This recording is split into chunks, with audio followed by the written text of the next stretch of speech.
Hello po! For today's video, gagawa tayo ng DIY na pet shampoo. At dito nga sa malaking balde, naglagay lang kami ng 14 liters ng tubig. At una nga namin nilagay is itong S-less na isa sa mga sangkap. Ilagay lang natin lahat dito sa balde.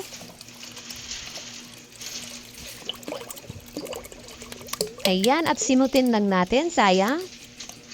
Huwag kayong mag-alala kasi may manual naman kung paano gawin ito. Kaya lang may tirador dito, kinain yung manual.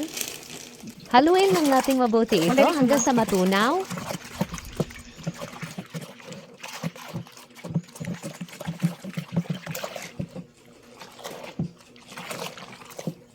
At sunod natin ilagay itong PS Premix Strawberry.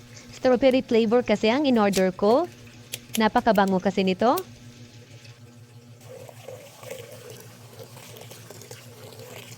Kung may add-on kasi tayo, isabay natin lagay dito sa step 2. Nag-order ako ng foam booster.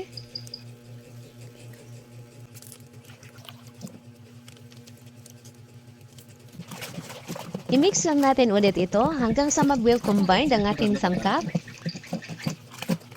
At ngayon sa step 3 na tayo, ang paglalagay ng PS Premix pouch.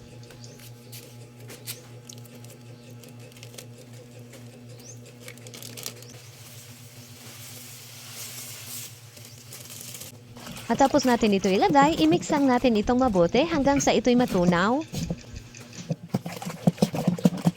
At dito sa step 4, ang paglalagay ng Madre de Cacao at white silk.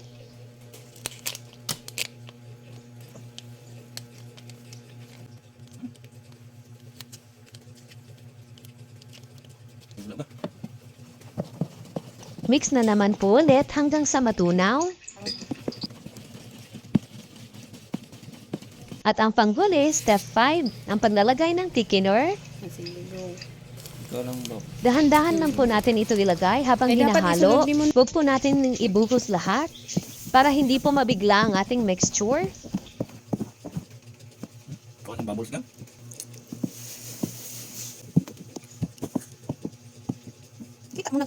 Haluin lang natin ito hanggang sa ito'y lumapot. Siguraduhin din na matunaw mabuti ang thickener.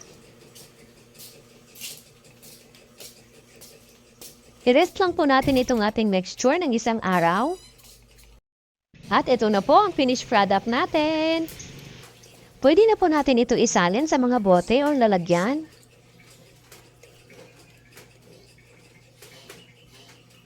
Sa mga gusto din mag-order nito, ilalagay ko na lang po sa description box ang link. Na-try na po namin itong shampoo sa mga alaga namin. Ang bango talaga at mabula. Dahil sa add-on namin na foam booster. Sana po makatulong itong video tutorial sa inyo. Hanggang sa susunod po. Maraming salamat!